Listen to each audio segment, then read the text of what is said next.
Investor Intelligence provides general information only. You should consider seeking independent advice to see how this information relates to your unique circumstances. Please refer to the terms and conditions available at investorintelligence.com.au for more.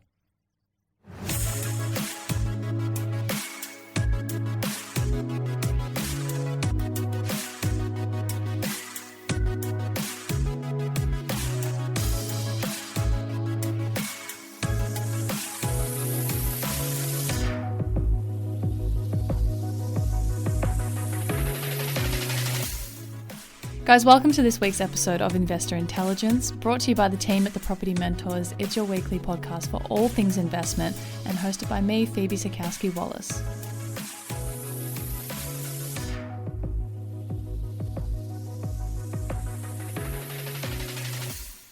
Now, I've spoken to many property investment related experts since we started the podcast, but one that I haven't yet, which gets mentioned quite a lot and, time and time again, is a property developer. So I asked Luke who would be the best developer to have on the show, and without hesitation, he gave me the name of today's guest, and that is Mr. Andrew Purdie. You may recognise him, or you may recognise his voice in this case, from the show Australia's Best House, which he is a host. He's also the managing director of Bennett Williams, which is a full-service property development company. He also recently launched the Purdie Foundation and soon to launch his own podcast, The Hidden Philanthropist, which we'll get into a little bit later. Bloody hell, Andrew, you're a busy man. I'm surprised you've actually had time to sit down and talk to little old me today, but welcome to Investor Intelligence. I'm a bit scared that you threw the word expert in introducing your past guests and putting me in the same sentence. I might let you are down definitely today. an expert. You are most certainly an expert. Thank you for having me on your podcast. It's great to be here. Of course. So, given that long list of accomplishments, you're a bit of a household name in Australia and a very successful developer. Let's go back to the start.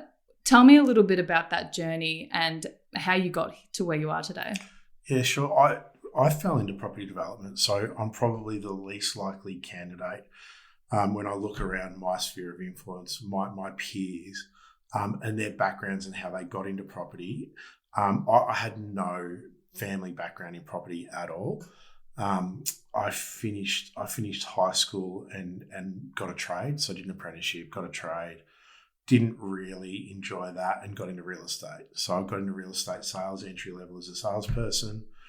I got to experience and learn a bit about property, maybe not so much the development side of it, but was exposed to a bit of property development, exposed to real estate in general, and it sparked a passion inside of me. I wasn't amazing at it.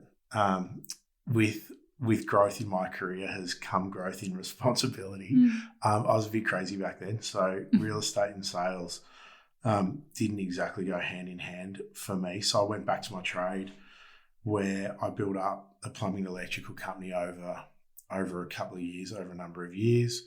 And that development company integrated back into the real estate sector, where we provided maintenance, plumbing electrical maintenance for the real estate companies that I built relationships with and grew it from there. So that grew to be quite a big company. And more than anything, it provided me, albeit I wasn't super passionate about it, I derived a really good income out of it. It helped me with cash flow and it gave me serviceability to be able to get in and borrow money and start doing property development. So I started building one townhouse, two townhouses, doing a few renovations, and running my plumbing and electrical company. So that was certainly my focus, because at that point in time, that was really my success. I was earning good money from it.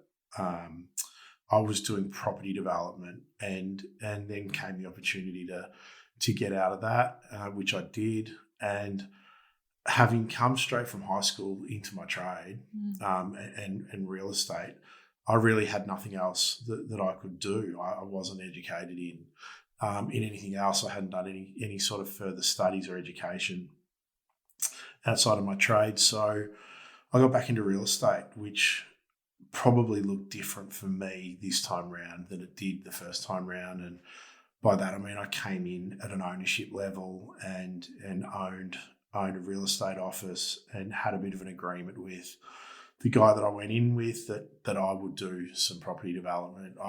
At this time, I didn't really know what it was to be a property developer, I've got to say. For me, I still had this image of what a property developer did, what property development was about from what I was exposed to in my real estate career and in the very limited experience I'd had in building some townhouses. But I knew that that's what I wanted to do. So that's how I got back into it. And I guess that that was the turning point for me, where I knew that property development was something that I wanted to make a career out of.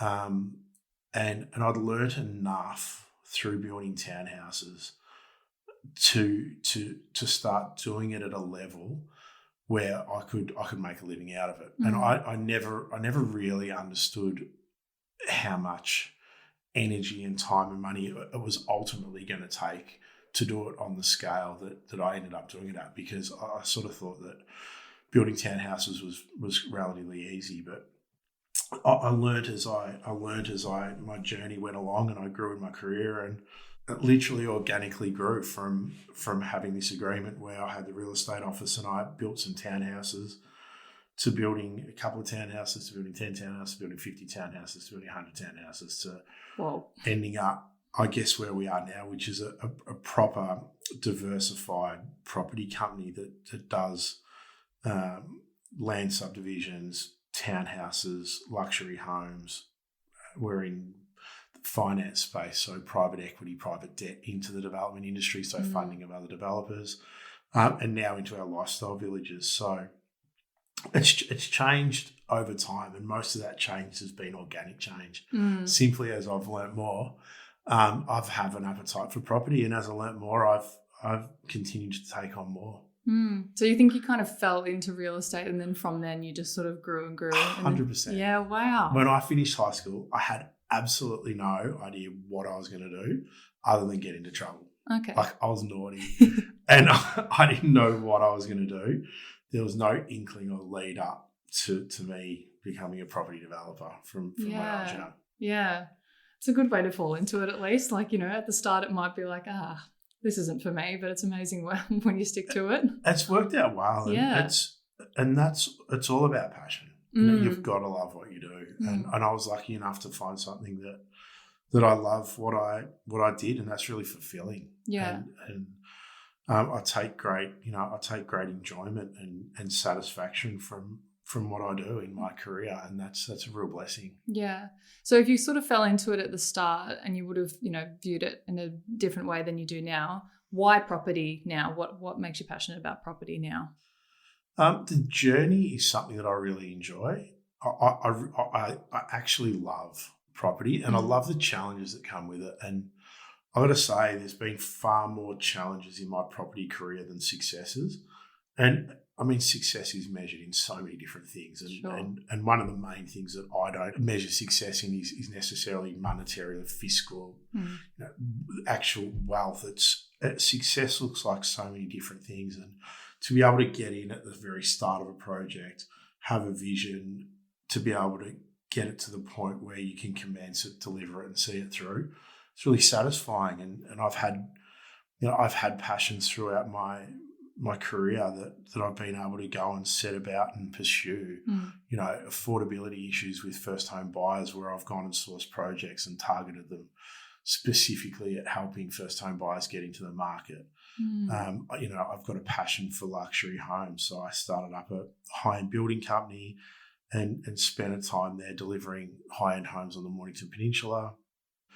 And then, addressing affordability issues and supply issues in land in rural Victoria and the Victorian growth corridors. So we do a lot of land subdivision. And look, that as we've evolved, it continues to evolve. I certainly don't think that, I have so much more to learn. I haven't learned, anywhere near as much as maybe what other property developers have. I've certainly recognised, I hope I've recognised what I do well, and I've continued to do that. And then as I've continued to learn, I've branched out into other things and done, I've done what I've enjoyed, and I've been really lucky to do that. Yeah, how exciting to be that far into your career and still having that mindset of there's still so much to learn. Like that's 100% the way to have it. It's good. I love it. So I know from a lot of conversations that I overhear, the mentors having with people, that people can often conflate investors with developers. So can you, in your opinion, give me a rundown of what the difference is between an investor and a developer?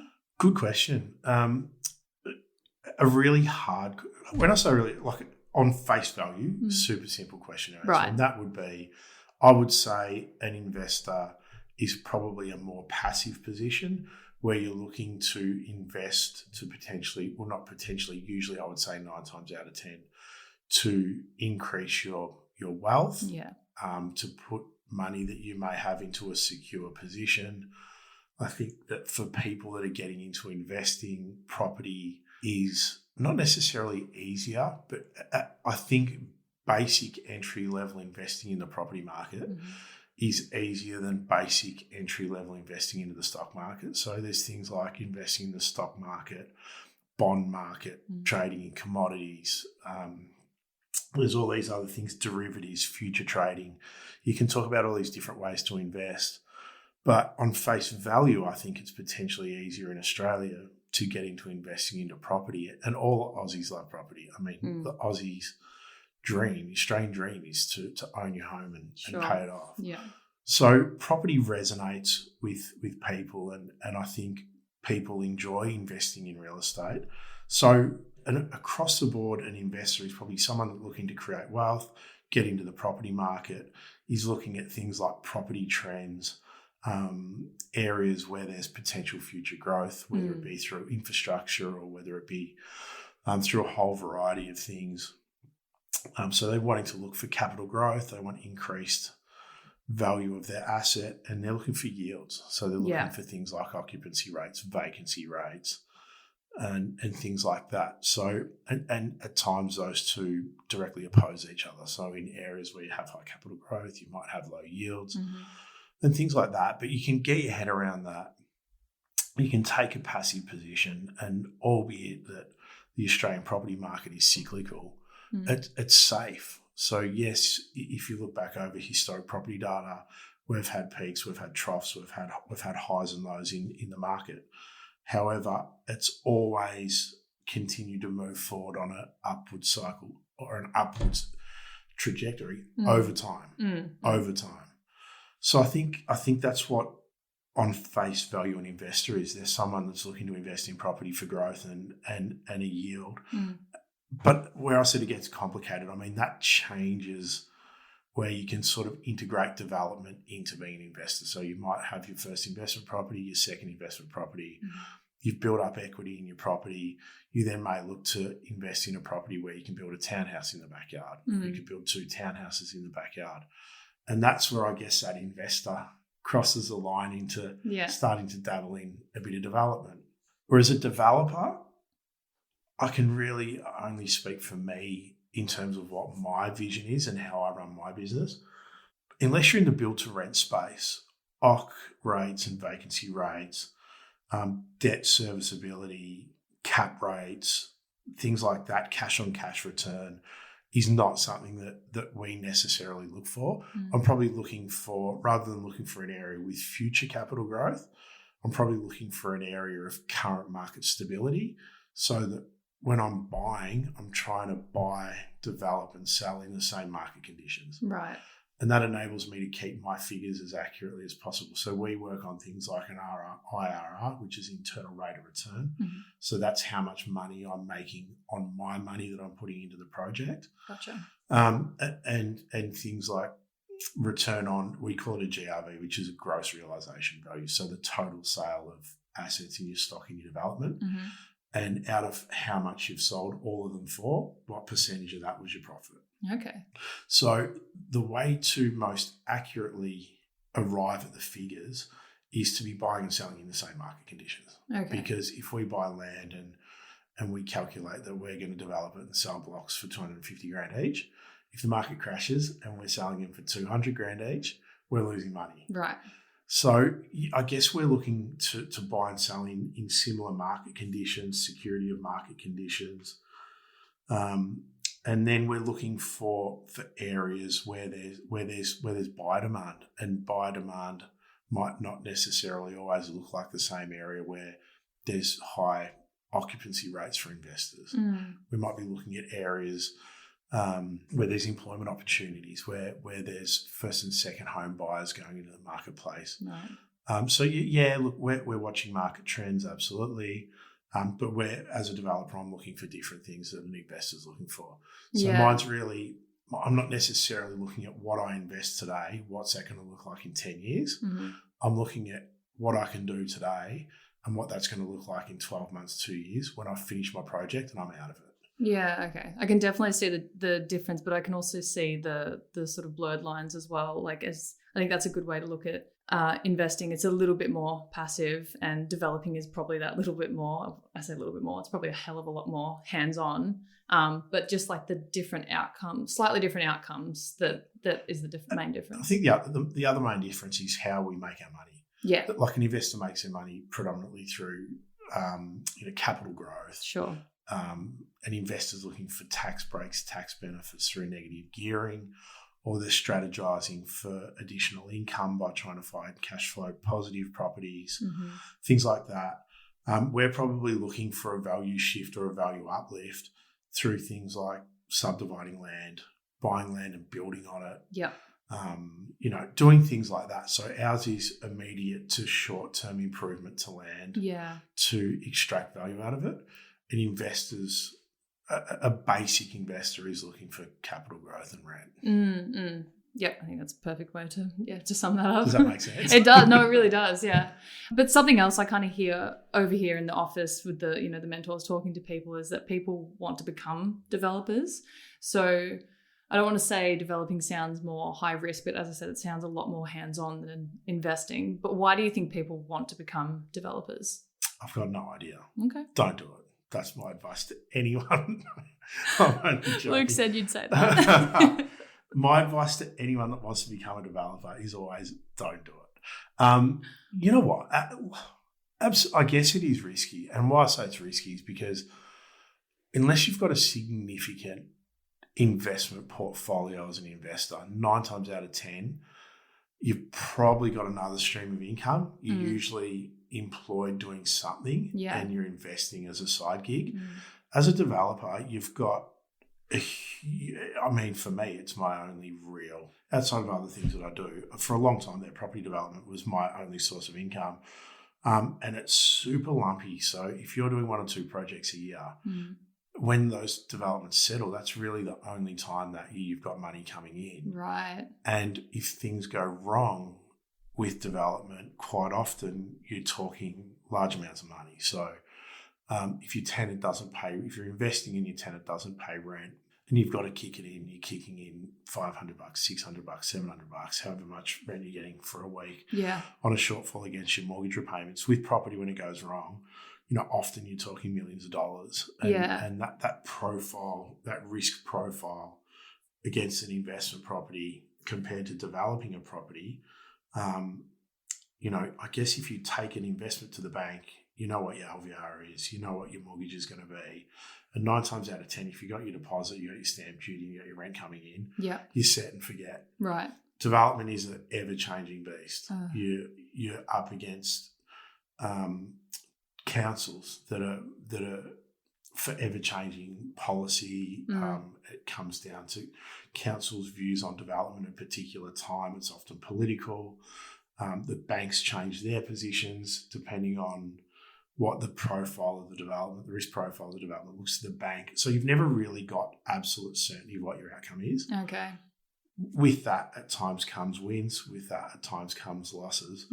What I would say is, that I would agree that being a developer is riskier because I think you're exposed to potentially much greater losses if you don't do it properly. Right, okay. And like with every industry, knowledge is key. Knowledge is king. Yeah. So if you don't know what you're doing, and I think a lot of people get into property development on entry level, potentially because like I did early days, because they have this preconceived idea or preconceived concept of what being a developer is. Yeah.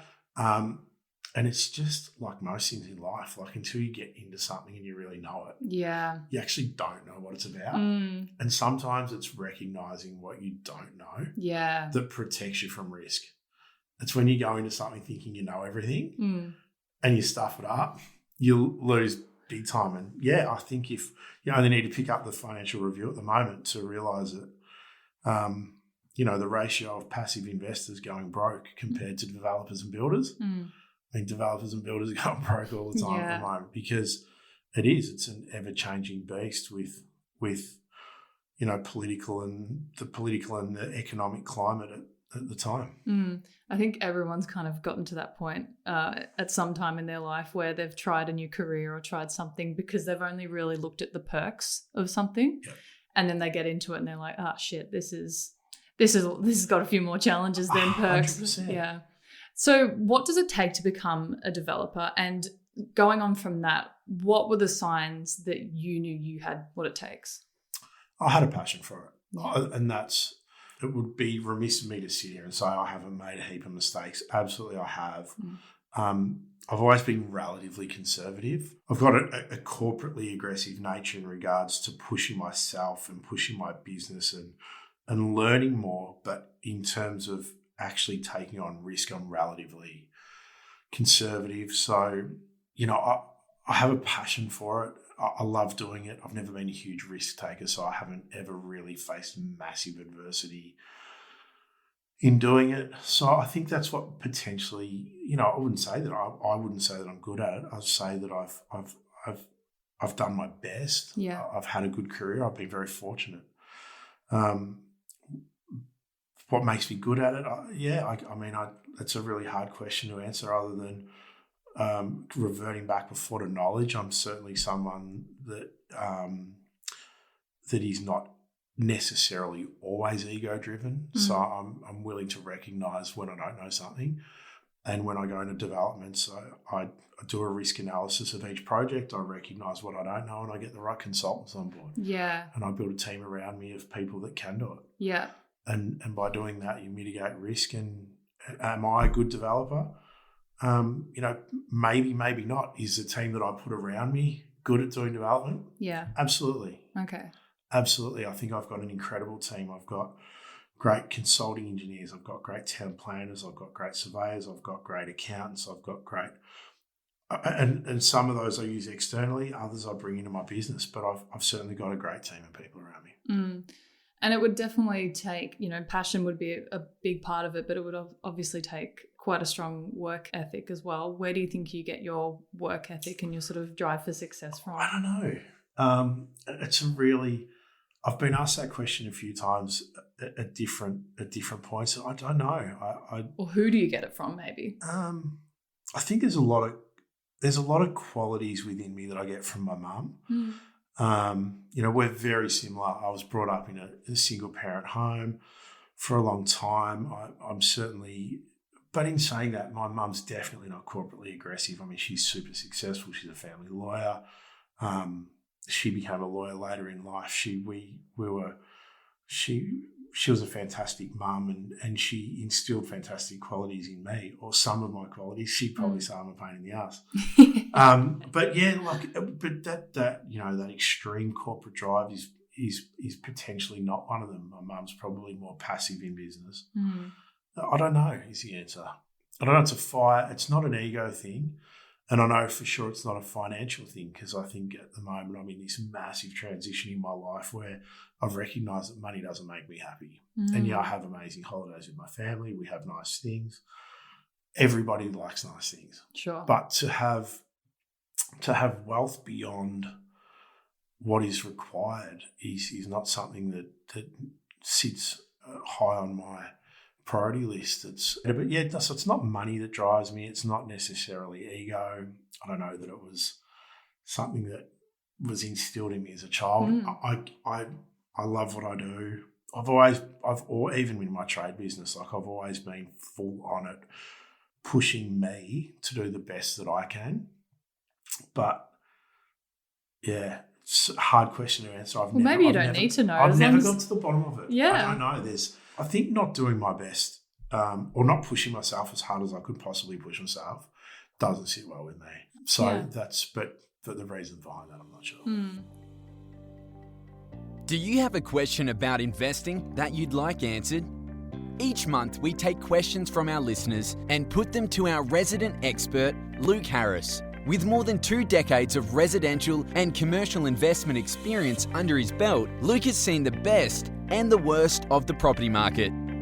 Have a burning question you want answered on an upcoming episode? Visit investorintelligence.com.au/questions and ask us today.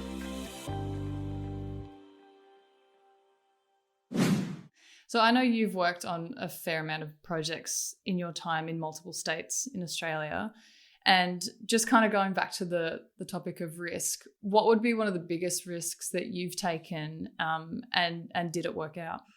You know what? I've taken risks that have worked out and I've taken risks that haven't. I've tried to always make sure that when I'm going into something, if it doesn't work out, it's not going to sink me. Yeah. I'm very wary of my obligation to my staff, in particular in my family. Mm-hmm. So I try not to be irresponsible, but I've absolutely taken risks, probably earlier in my career. Yeah. I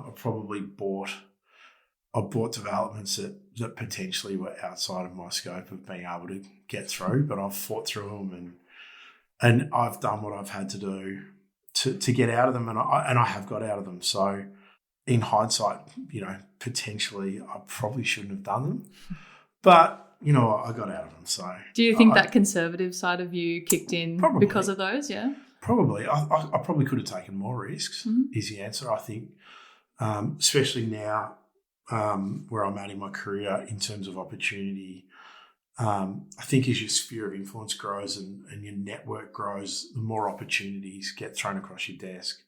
It's pretty easy to get excited and want to do everything. Yeah, of course. But I try not to take too many risks. I try not to take on or make me believe or anyone else believe that I'm capable of doing something that I'm not. So if a good deal comes in, it's in my wheelhouse, I know I can do it. Yeah. I'll do it.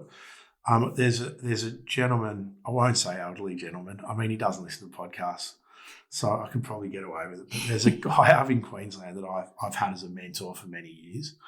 I ring him all the time. I fly up and spend time with him when I can.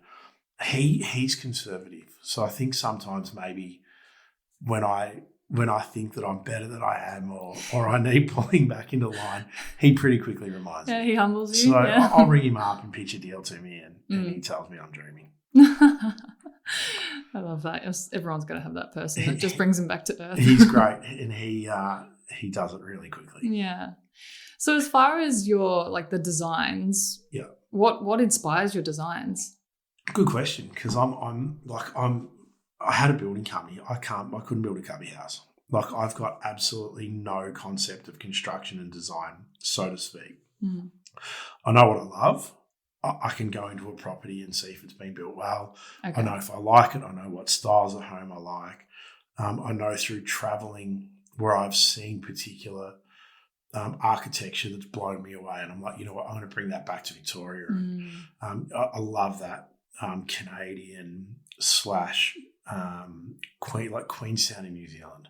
You go to Queenstown or you go to Vancouver, you could be in the same place. Okay. And there's a lot of that architecture that I really, really love. So I've seen it and I've thought, you know what, I want to bring that back and deliver that in my backyard in Victoria, in Mornington Peninsula. So I've done that. I've drawn inspiration from things that I love.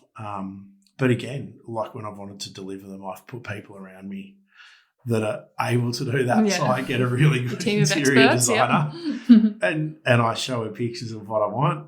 And I got teamed up with some really good builders and that's probably the most honest answer that I can. No, we love honesty. And so what are you currently working on now? What does the future look like for you? Yep. So we're at the moment, our core business is regional land subdivisions. So I think post-COVID, and I'm almost contradicting what I said earlier about I don't look at trends and But I guess I do to a degree that there's absolutely this thirst in the Victorian property market right now for transitioning to regional Victoria. And when I say regional Victoria, I'm talking an hour and a half from Melbourne CBD, so 2 hours from the CBD. I think the Bass Coast is super hot at the moment, or has been. The Surf Coast, Ballarat Peninsula is really hot. Mornington Peninsula is hot. So our core business right now would be regional land subdivision, because I think that's where the market's at and has been since, the middle towards the end of COVID. And we're getting heavily into the lifestyle village space. I think at the moment there's a massive, massive affordability issue in retirement in Australia. So, and that's only increasing. So we're getting into affordable living in retirement space, in lifestyle villages, and our next big push, really big push, will be social housing. So probably getting away from built form now. I think my days of building townhouses and building homes and building and engaging in delivering built form is probably behind me. Okay. And the only reason I say that is I'm not stepping away from the business, but I'm wanting to take on less stress and less complications in my business, and land subdivision for me is easier than delivering built form. So, the future of our business will definitely be land subdivisions. When the market trends change, that'll come back into the growth corridor, and we'll look at doing house and land packages or land for builders to house and land packages on. At the moment, it's regional Victoria, and lifestyle villages. But I think ultimately, in 10 years from now, it will be social housing.